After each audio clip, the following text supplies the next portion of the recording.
জয় গুরু। গীতা প্রথম অধ্যায় বিষাদ যোগ, শ্লোক 32 থেকে 35।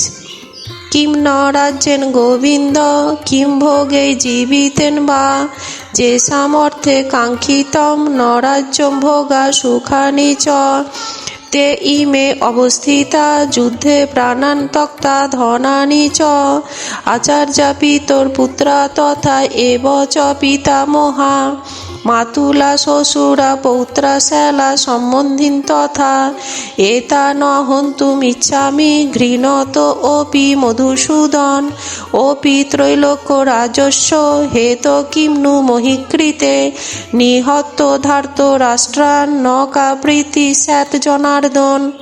অনুবাদ: হে গোবিন্দ, আমাদের রাজ্যে কি প্রয়োজন, আর সুখভোগ বা জীবন ধারণেই বা কি প্রয়োজন, যখন দেখছি যাদের জন্য রাজ্য ও ভোগ সুখের কামনা তারা সকলেই এই রণক্ষেত্রে আজ উপস্থিত।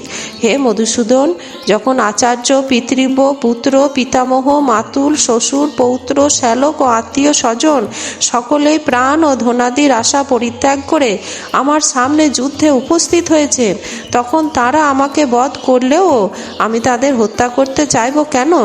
হে সমস্ত জীবের প্রতিপালক জনার্দন, পৃথিবীর তো কথাই নেই, এমনকি সমগ্র ত্রিভুবনের বিনিময়েও আমি যুদ্ধ করতে প্রস্তুত নই।